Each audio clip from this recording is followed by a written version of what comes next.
Hi aspirants, இது உங்கள் Velavan TNPSC. இன்னைக்கான நம்ம கிளாஸ்ல என்ன பார்க்க போறோம்னா, 6th தமிழ் நியூ புக்ல இருக்கக்கூடிய இலக்கணத்தை நம்ம டெய்லியும் பார்க்க போறோம். அதில் இன்னைக்கு டேர்ம் 1ல இருக்கக்கூடிய இலக்கணத்தை மட்டும் பார்க்கலாம். ஃபர்ஸ்ட் இயர்ல கொடுத்திருக்கக்கூடிய இலக்கணம் என்னன்னா, தமிழ் எழுத்துக்களின் வகையும் தொகையும். தமிழ் எழுத்துக்களின் வகையும் தொகையும்.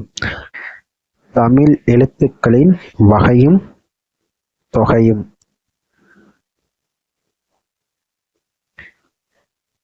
அதாவது ஒரு மொழியை எப்படி பேசணும், எப்படி எழுதணும் அப்படிங்கிறத பற்றி வரையறுக்கிறத தான் நம்ம என்னன்னு சொல்லணும்னா இலக்கணம் அப்படின்னு சொல்லுவோம்.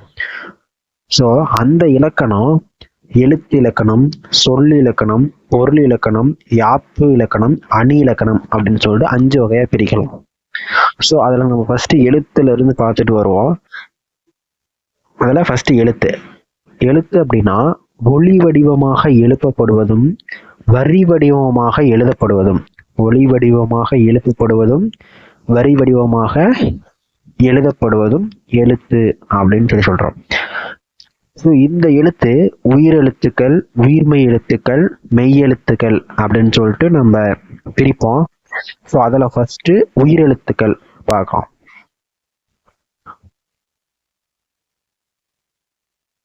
உயிருக்கு முதன்மையானது காற்று. உயிருக்கு முதன்மையானது காற்று. அதாவது நம்ம மனிதன் இருக்கோம் அப்படின்னா, நம்ம மனிதனோட உயிருக்கு ஃபர்ஸ்ட் விஷயம் எது? காற்று. அதாவது நம்ம சுவாசிச்சா அந்த காற்று உள்வாங்கினால்தான் நம்ம உயிர் உடம்புல அந்த உயிரானது இருக்குது. ஸோ அது மாதிரி உயிருக்கு முதன்மையானது காற்று. அது மாதிரி இந்த உயிரெழுத்துக்கள் எப்படி பிறக்குதுன்னா, நம்மளுடைய நாவிலிருந்து வெளிப்படக்கூடிய காற்று மூலயமா பிறக்குது. காற்று வெளிப்படும் போது பிறக்கிறது.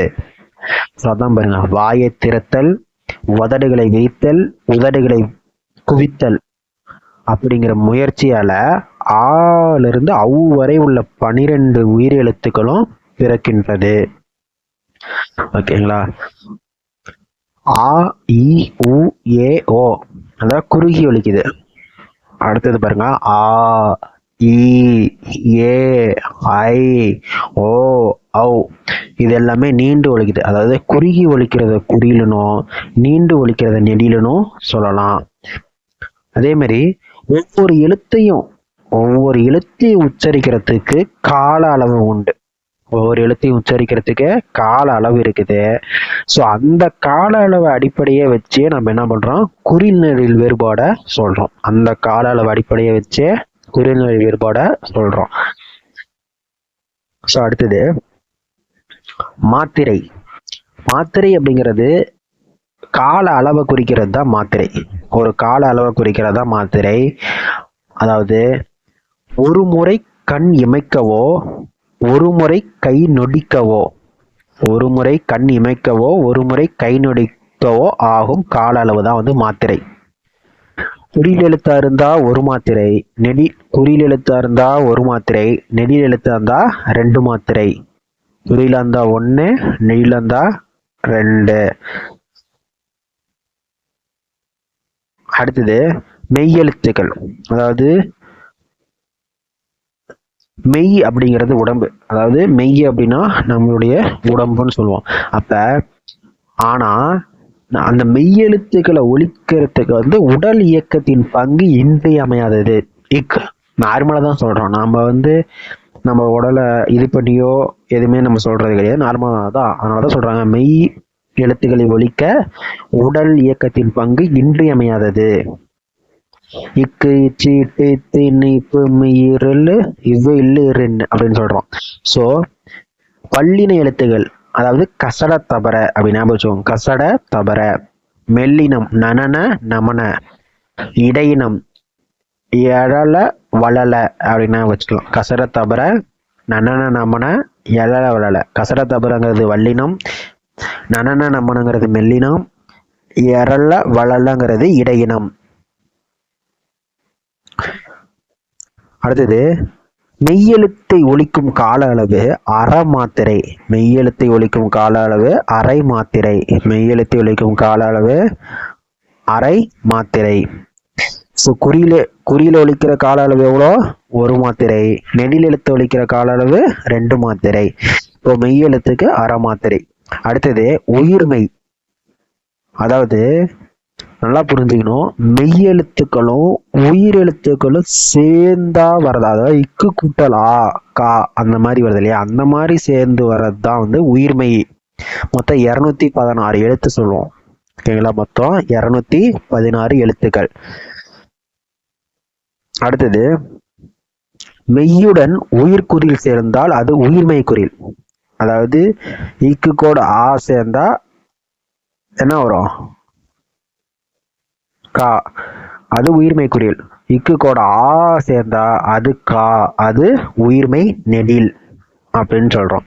அடுத்தது உயிர்மெய் குறில் உயிர்மெய் நெடில் என உயிர்மெய் எழுத்துக்களையும் இரு வகையாக பிரிக்கலாம். அப்ப குறியிலா இருந்தா நான் மேல பார்த்த மாதிரி தான், குறியிலா இருந்தா 1 மாத்திரை, நெடிலா இருந்தா 2 மாத்திரை.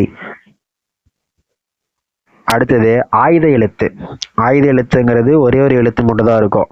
அப்ப தமிழ் மொழியில எப்படி உயிர் மெய்யே உயிர்மெய் எழுத்து எல்லாம் இருக்குதோ அதை தவிர தனி எழுத்தும் ஒன்று இருக்குது, அதுதான் ஆயுத எழுத்து. அது அக் என்னும் ஆயுத எழுத்து அப்படின்னு சொல்லுவோம். அது அக் என்னும் ஆயுத எழுத்து. ஸோ இந்த ஆயுத எழுத்தை ஒலிக்கும் மாத்திரை அளவு எவ்வளோனா அரை மாத்திரை. இந்த ஆயுத எழுத்தை ஒலிக்கும் மாத்திரை அளவு எவ்வளோனா அரை மாத்திரை.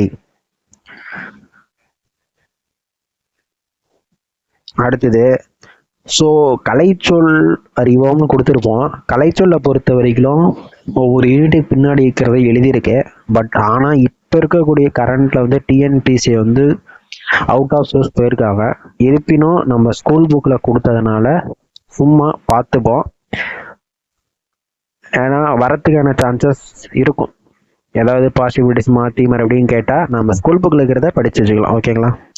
அடுத்தது வலஞ்சுழி அப்படின்னா கிளாக் வைஸ், இணையம் இன்டர்நெட், தேடுபொறி சர்ச் இன்ஜின், முகநூல் ஃபேஸ்புக், புலனம் வாட்ஸ்அப்.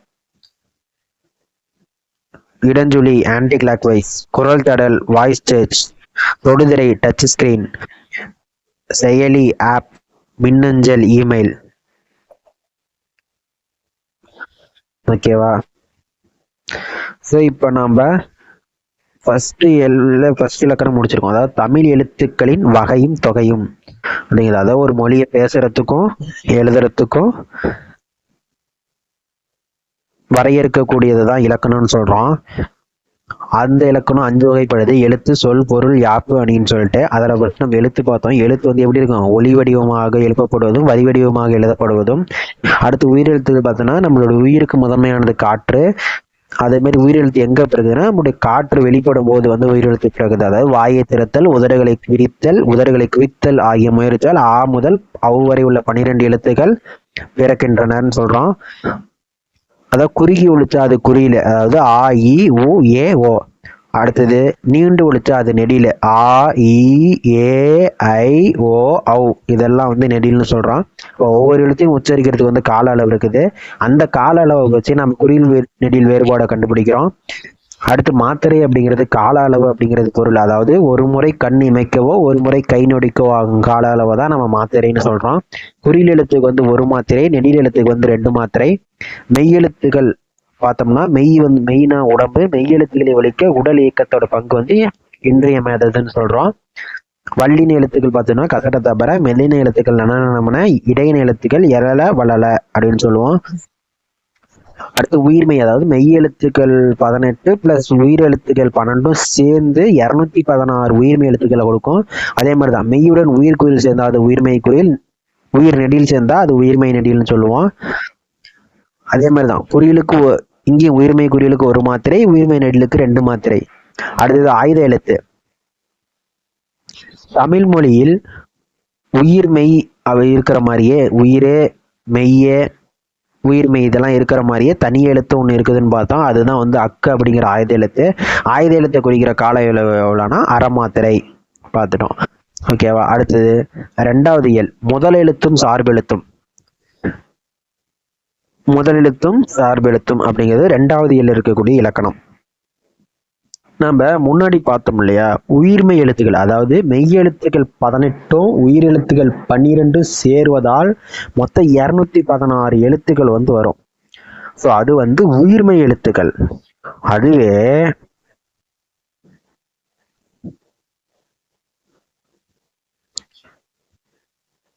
இங்க முதல் எழுத்து அப்படிங்கிறது முதல் எழுத்தும் சார்பு எழுத்தும், அதாவது மொத்தம் எழுத்து வந்து 2 வகைப்படும். முதல் எழுத்து, சார்பு எழுத்து. அதுல முதல் எழுத்துங்கிறது உயிரெழுத்துக்கள் 12 மெய்யெழுத்துக்கள் 18 ரெண்டு மட்டும் சேர்த்து 30 எழுத்து வரும். 18, 12, 20, 30. ஸோ இந்த 30 எழுத்துக்கள் மட்டும் வருது இல்லையா, இதுதான் வந்து முதல் எழுத்துக்கள். உயிரெழுத்துக்கள் 12 மெய்யெழுத்துக்கள் 18 ஆகிய 30 எழுத்துக்களும் முதல் எழுத்துக்கள் அப்படின்னு சொல்லுவோம். அதாவது பிற எழுத்துக்கள் தோன்றுவதற்கும் இயங்குவதற்கும் முதற் காரணமாக இருப்பதால், பிற எழுத்து தோன்றத்துக்கு இயங்குறதுக்கு முதற் காரணமாக இருப்பதால் முதல் எழுத்துக்கள் அப்படின்னு சொல்லி சொல்றோம். சார்பெழுத்துக்கள், அதுல ஃபர்ஸ்ட் நம்ம சார்பு எழுத்துக்கள் பார்க்கலாம். முதல் எழுத்துக்கள் பார்த்துட்டோம், முதல் எழுத்துக்கள் பார்த்துட்டோம். அடுத்து சார்பு எழுத்துக்கள் பார்க்க போறோம். முதல் எழுத்துக்களை சார்ந்து வரும் எழுத்துக்கள் சார்பு எழுத்துக்கள். முதல் எழுத்துக்களை சார்ந்து வரும் எழுத்துக்கள் சார்பு எழுத்துக்கள். இந்த சார்பு எழுத்து 10 வகைப்படும். உயிர்மெய், ஆயுதம், உயிரிழப்படை, ஒற்றளப்படை, குற்றிய லுகரம், குற்றிய லிகரம், ஐகார குறுக்கம், அவுகார குறுக்கம், மகர குறுக்கம், ஆயுத குறுக்கம் அப்படின்னு சொல்லிட்டு 10 வகைப்படும். அதில் இங்க நாம உயிர்மையும் ஆயுதத்தை மட்டும் இந்த கிளாஸ்ல பார்ப்போம். ஓகேங்களா? இப்போ பாருங்க, உயிர்மெய் அப்படின்னா நம்ம மேலே பார்த்துட்டு இருந்ததுதான். மெய்யெழுத்துக்கள் 18 பிளஸ் உயிரெழுத்துக்கள் 12 ஒன்றுடன் ஒன்று சேர்வதால் மொத்தம் பிறக்கிற 216 எழுத்துக்களும் உயிர்மெய் எழுத்துக்கள் அப்படின்னு சொல்லுவோம். அடுத்தது ஒளி வடிவம் மெய்யும் உயிரும் சேர்ந்த, அதாவது அந்த உயிர்மெய் எழுத்து பிறக்குது இல்லையா, மொத்தம் 216 எழுத்துக்கள் பிறக்குது இல்லையா, அது வந்து அதோட ஒளி சவுண்டு எப்படி இருக்கும் அப்படின்னா மெய்யும் உயிரும் சேர்ந்த மாதிரி இருக்கும். மெய்யும் உயிரும் சேர்ந்த மாதிரி இருக்கும்.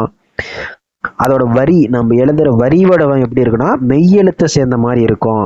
மெய்யெழுத்தை சேர்ந்த மாதிரி இருக்கும் அப்படின்னு சொல்றாங்க. ஸோ இது அந்த ஒலிக்கிற கால அளவு எப்படி இருக்கும் அப்படின்னா உயிரெழுத்தை ஒத்திருக்கும். அதாவது கா, ஆ அப்படின்னு சொல்றோம். அப்ப உயிரெழுத்தை தானே சேர்ந்து வருது, கா அப்படின்னு சொல்லும் போது உயிரெழுத்தை தான் ஒத்து இருக்குது அப்படின்னு சொல்றோம். அடுத்தது ரெண்டாவது ஆயுதம். 3 புள்ளிகளை உடைய தனித்த வடிவம் பெற்றது. 3 புள்ளிகளை உடைய தனித்த வடிவம் பெற்றது. 3 புள்ளிகளை உடைய தனித்த வடிவம் பெற்றது. இதுக்கு வேறு பெயர் இருக்குது. முப்புள்ளி, முப்பார் புள்ளி, தனிநிலை, அக்கேனம். அக்கேனம் அப்படிங்கிறது ஆயுதத்துடைய வேறு பெயர்கள்.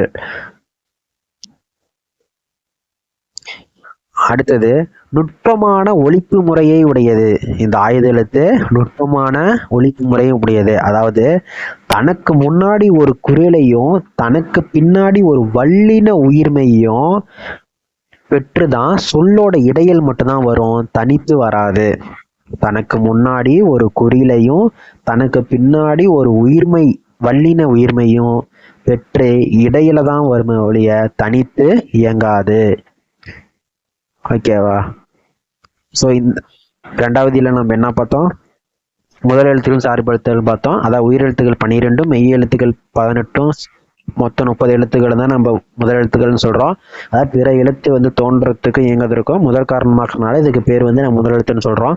சார்பு எழுத்துக்கள் வந்து முதல் எழுத்து சார்ந்து வருவதால் சார்பு எழுத்து அப்படின்னு சொல்றோம். மொத்தம் 10 வகைப்படும் சொன்னோம். உயிர்மை, ஆயுதம், உயிரிழப்படை, ஒற்றளப்படை, குற்றிய லிகரம், குற்றிய லுகரம், ஐகார குறுக்கம், அவுகார குறுக்கம், மகர குறுக்கம், ஆயுத குறுக்கம் சொல்லிட்டு 10 வகைப்படும் சொன்னோம். அதுல ஃபர்ஸ்ட் நம்ம உயிர்மையும் ஆயுதம் மட்டும் பார்த்தோம். உயிர்மை அப்படிங்கிறது மெய்யெழுத்துக்கள் 18 உயிரெழுத்துக்கள் 12 ஒன்றுடன் ஒன்று சேர்வதால் தோன்றுகிற 216 எழுத்துக்களும் உயிர்மெய் எழுத்துக்கள். அதாவது உயிர்மெய் எழுத்துக்களோட ஒளி வடிவம் எப்படி இருக்குன்னா மெய்யும் உயிரும் சேர்ந்த மாதிரி இருக்கும். வரி வடிவம் வந்து மெய்யெழுத்தை ஒத்திருக்கும். ஒலிக்கும் கால அளவு வந்து உயிரெழுத்தை ஒத்திருக்கும் அப்படிங்கிறதெல்லாம் நம்ம பார்த்தோம். அடுத்து ஆயுதம்ங்கிறது 3 புள்ளிகளுடைய தனித்த வடிவம் பெற்றது. இது வந்து முப்புள்ளி, முப்பார் புள்ளி, தனிநிலை, அக்கேனம் அப்படின்னு சொல்லிட்டு வேறு பேர்கள் அழைச்சாங்க. நுட்பமான ஒலிப்பு முறையை உடையது. தனக்கு முன் ஒரு குறில் எழுத்தையும் தனக்கு பின்னாடி வந்து ஒரு வல்லின உயிர்மை எழுத்தையும் பெற்று இடையில தான் வரும், தனித்து வராது அப்படிங்கிறதெல்லாம் நம்ம பார்த்தோம். அடுத்தது இந்த இயல்ல கொடுத்திருக்கக்கூடிய கலைச்சொல். கண்டம் காண்டினென்ட், கண்டம்னா காண்டினென்ட், வலசை மைக்ரேஷன், வானிலை வெதர், தட்பவெப்பநிலை கிளைமேட், புகலிடம் சாங்சுரி, புவியீர்ப்பு பலம் கிராவிடேஷனல் ஃபீல்டு. ஓகே, அடுத்தது மூணாவது இயல் மொழி முதல் இறுதி எழுத்துக்கள். மொழி முதல் எழுத்துக்கள், அதாவது மொழிக்கு முதல்ல வர எழுத்து இறுதியில் வர எழுத்தெல்லாம் நம்ம பார்க்க போறோம். பாருங்க, மொழி முதல் எழுத்துக்கள். மொழி அப்படின்னா சொல், மொழி அப்படிங்கிறது சொல் அப்படிங்கிறது பொருள்.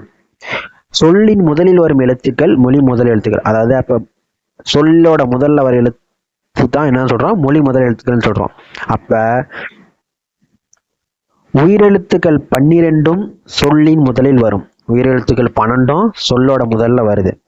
அடுத்தது கச தழ ந பா மா, கா சா தா நா பா மா வரிசையில எல்லா எழுத்துக்களுமே முதல்ல வரும். அடுத்தது ஞா ஞா யா வா, இந்த வரிசையில சில எழுத்துக்கள் மட்டும்தான் வரும். அதாவது க வரிசையில கா அப்படிங்கிற ஒரு எழுத்து மட்டும்தான் சொல்லோட முதல்ல வரும். அதாவது கணம் நனம் அப்படின்னு இருந்துச்சு. ஆனா இக்காலத்துல அது இல்லாம தனித்து இயங்காம அங்கனம் இங்கனம் எங்கனம் அப்படின்னு மட்டும்தான் வருது அப்படிங்கிற மாதிரி சொல்றாங்க. அதாவது மொழி அப்படின்னா சொல்லுன்னு அர்த்தம். சொல்லோட முதல்ல வரும் எழுத்துக்கள் மொழி முதல் எழுத்துக்கள். உயிர் எழுத்துக்கள் 12மே மொழியோட முதல்ல வரும். கா சா தா நா பா மா வரிசையில எல்லாமே வரும். க ஞா யா வா இந்த வரிசையில சில எழுத்துக்கள் மட்டும்தான் வரும். அதே மாதிரி கா வரிசையில கா அப்படிங்கிற ஒரு எழுத்து மட்டும்தான் வந்துட்டு இருந்தது. அதாவது எக்ஸாம்பிள் பார்த்தீங்க அப்படின்னா, எடுத்துக்காட்டு பார்த்தீங்கன்னா கணம் அப்படின்னு இருந்துச்சு. அது இக்காலத்துல தனியா வராம அங்கனம் இங்கனம் எங்கனம் அப்படிங்கிற சொற்கள்ல மட்டும்தான் வருது.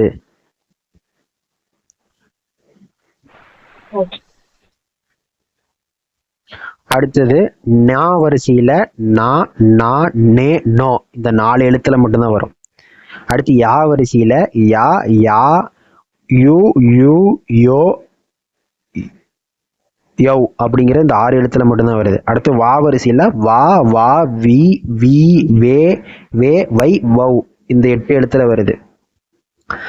ஓகேங்களா. அடுத்தது மொழிக்கு முதலில் வராத எழுத்துக்கள். மொழிக்கு முதலில் வராத எழுத்துக்கள் பார்த்தோம்னா மெய்யெழுத்துக்கள் 18 மொழிக்கு முதல்ல வராது. அடுத்தது டா நா ரா லா வா லா லா ரா நா இந்த வரிசையில இருக்கிற எழுத்துக்கள் எதுவுமே வராது. அதே மாதிரி ஆயுத எழுத்து மொழிக்கு முதல்ல வராது. நா கா ஞா யா வா வரிசையில குறிப்பிட்ட எழுத்துக்களை தவிர மீது எதுவுமே வராது. அடுத்து மொழி இறுதி எழுத்துக்கள். உயிரெழுத்துக்கள் 12ம் சேர்ந்து உயிர்மெய்யாக மட்டுமே இறுதியில் வரும். அதாவது உயிரெழுத்துக்கள் 12ம் மெய்யுடன் சேர்ந்து, உயிரெழுத்துக்கள் 12 என்ன பண்ணுது, மெய்யுடன் சேர்ந்து உயிர்மெய்யாக மட்டும்தான் மொழி இறுதியில் வரும். இஞ்சு இன்னு இன்னு இம்மு ஈய இருளு இவ்வு இல்லு இல்லு இன்னு 11 எழுத்துக்களும் மொழியோட இறுதியில வரும். எக்ஸாம்பிள் அந்த இஞ்சு கொடுத்துருந்தோம் இல்லையா, உறிஞ்சு வெறின் அவ் அந்த மாதிரி வரும். ஓகேங்களா. அடுத்தது மொழிக்கு இறுதியில வராத எழுத்துக்கள். உயிரெழுத்துக்கள் தனித்து வருவதில்லை. உயிரெழுத்துக்கள் தனித்து வருவதில்லை. ஆனா உயிரெழுத்துக்கள் மெய்யுடன் சேர்ந்து உயிர்மெய்யாக மட்டுமே சொல்லின் இறுதியில் வரும். அது மேலேயே நம்ம பார்த்தோம். அடுத்தது அளப்படை எழுத்துக்களில் இடம்பெறும் போது உயிரெழுத்துக்கள் சொல்லின் இறுதியில் வரும். ஆனா அளப்படை எழுத்துக்கள் இருக்கு இல்லையா, அதுல இடம்பெறும் போது உயிரெழுத்துக்களே சொல்லின் இறுதியில் வரும். தீது ஒரு ஈ அந்த மாதிரி நம்ம சொல்லுவோம். அடுத்து ஆயுத எழுத்து சொல்லோட இறுதியில வராது. அடுத்தது இக்கு இங்கு இச்சு இட்டு இத்து இப்பு இரு அந்த 7 எழுத்துக்களும் சொல்லோட இறுதியில வராது. அடுத்து உயிர்மெய் எழுத்துல கா வரிசை வராது. அதே மாதிரி எகர வரிசையில கேலிருந்து நே வரைக்கும் இருக்கக்கூடிய 18 எழுத்துக்களுமே வராது. அடுத்து ஒகர வரிசையில நோ தவிர மீதி எல்லா எழுத்துக்களுமே வராது. அப்ப நோ அப்படிங்கிறதுக்கு ஓரெழுத்து ஒரு மொழி என்னன்னா துன்பம் அப்படிங்கிறது பொருள். நோ அப்படிங்கிற ஓரெழுத்து ஒரு மொழி சொல்லுக்கு துன்பம் அப்படிங்கிறது பொருள் அப்படின்னு கொடுத்துருக்காங்க. இப்ப நம்ம மொழி முதல் இறுதி எழுத்துக்கள் பார்த்தோம். மொழி முதல் எழுத்துக்கள் அப்படின்னா இப்போ மொழி அப்படிங்கிறது சொல்லுன்னு பொருள். இப்போ சொல்லுக்கு முதல்ல வர்றது மொழி முதல் எழுத்துக்கள்னு சொல்லலாம். உயிரெழுத்துக்கள் 12 முதல்ல வரும். கா, சா, தா, நா, பா, மா வரிசையில் எல்லாமே வரும். க, ஞா, யா, வா வரிசையில சில எழுத்துக்கள் மட்டும் வரும். நா வரிசையில கா என்னும் எழுத்து ஓர் எழுத்து மட்டுமே முதலில் வரும். அதாவது கணம், அதாவது இக்காலத்துல அதுவும் வர்றது இல்லை. அங்கனம், இங்கனம், எங்கனம் அப்படிங்கிற சொற்கள்ல மட்டும்தான் வருது. அதே மாதிரி நா வரிசையில நா, ஞா, நே, நோ இந்த 4 எழுத்து வருது. யா வரிசையில யா, யா, யு, யூ, யோ, ஔ அந்த 4 எழுத்து வருது. அடுத்து வா வரிசையில வா, வா, வி, வி, வே, வே, வை, வௌ இந்த 8 எழுத்துக்களும் வருது. மொழிக்கு முதல்ல வராத எழுத்துன்னு பார்த்தோன்னா மெய் எழுத்துக்கள் 18 வராது. அதே மாதிரி தா, நா, ரா, லா, வா, லா, லா, ரா, நா வரிசையில இருக்கிற எழுத்துக்கள் வராது. ஆயுத எழுத்து வராது. அடுத்து கா, ஞா, யா, வா வரிசையில குறிப்பிட்ட எழுத்துக்களை தவிர மீதி எந்த எழுத்தும் வராது. மொழி இறுதி எழுத்துன்னு பார்த்தோன்னா உயிரெழுத்துக்கள் 12 மெய்யெழுத்துடன் சேர்ந்து உயிர்மையாக மட்டும்தான் இறுதியில வரும். அதே மாதிரி இஞ்சு, இன்னு, இன்னு, இம்மு, ஈய, இர, இல்லு, இவ்வ, இல்ல, இல்லு, இன்னு ஆகிய 11 எழுத்துக்களும் வராது. அடுத்தது அது எக்ஸாம்பிள் பாருங்க. எடுத்துக்காட்டு உறிஞ்ச், வெரின், அவ் அதெல்லாம் எதுவுமே பொருள் கொடுக்கல. ஸோ அதனால அந்த 11 எழுத்துக்களும் இறுதியில வரும். சரி, அதான் வருது. பொருள் கொடு உறிஞ்ச், வெரின் அந்த மாதிரி அவ் அந்த மாதிரி எழுத்துக்கள் 11 எழுத்துக்கள் மொழியோட இறுதியில வருது. அடுத்து மொழி இறுதி ஆகா எழுத்துக்கள் இறுதியில வராத எழுத்துக்கள் எதுன்னு பார்த்தோன்னா உயிர் எழுத்துக்கள் தனித்து வராது. உயிர்மெய்யாக மட்டும்தான், அதாவது உயிர் எழுத்துக்கள் மெய்யுடன் சேர்ந்து உயிர்மெய்யாக மட்டும்தான் வரும்.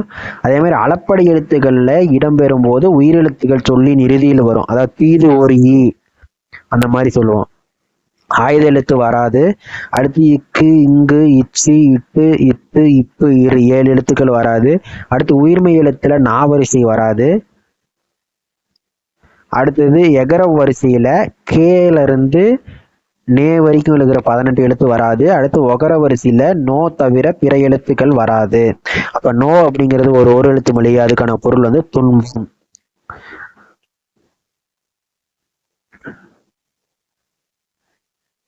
அடுத்தது சொல்லோட இடையில வர எழுத்துக்கள் பார்த்தோம் அப்படின்னா மெய் எழுத்துக்கள் 18மே சொல்லோட இடையில வரும். உயிர்மெய் எழுத்துக்கள் வரும். ஆயுத எழுத்து வரும். சொல்லோட இடையில் வர எழுத்துக்கள் பார்த்தோன்னா மெய் எழுத்துக்கள் 18 வரும். உயிர்மெய் எழுத்துக்கள் வரும். ஆயுத எழுத்தும் சொல்லோட இடையில தான் வரும். அளப்படையில மட்டும், அதாவது அளப்படையில் மட்டும் உயிரெழுத்துக்கள் சொல்லின் அளப்படையில் மட்டுமே உயிரெழுத்துக்கள் சொல்லின் இறுதியில் வரும். அளப்படையில மட்டும்தான் என்ன பண்ணுது, உயிரெழுத்துக்கள் சொல்லோட இடையில வருது. அடுத்தது கலைச்சொல் அறிவோம். செயற்கை நுண்ணறிவு, ஆர்டிபிஷியல் இன்டெலிஜென்ஸ். செயற்கை நுண்ணறிவு, ஆர்டிபிஷியல் இன்டெலிஜென்ஸ். மீத்திறன் கணினி, சூப்பர் கம்ப்யூட்டர்ஸ். மீத்திறன் கணினி, சூப்பர் கம்ப்யூட்டர்ஸ். செயற்கைக்கோள், சேட்டிலைட். செயற்கைக்கோள், சேட்டிலைட். நுண்ணறிவு, இன்டெலிஜென்ஸ். நுண்ணறிவு, இன்டெலிஜென்ஸ். அவ்வளவுதான். நாம இப்ப 6th தமிழ் டேர்ம் 1ல் இருக்கக்கூடிய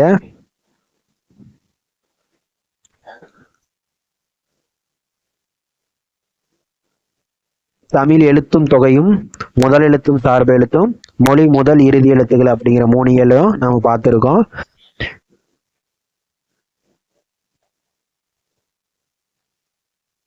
ஸோ அவ்வளோதான். நெக்ஸ்ட் நம்ம அடுத்த வீடியோல டேர்ம் 2ஓட சந்திப்போம்.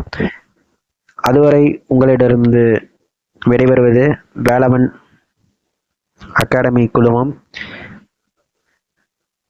இதே மாதிரி இந்த வீடியோ பிடிச்சிருந்தா லைக் பண்ணுங்க, ஷேர் பண்ணுங்க, சப்ஸ்கிரைப் பண்ணுங்க.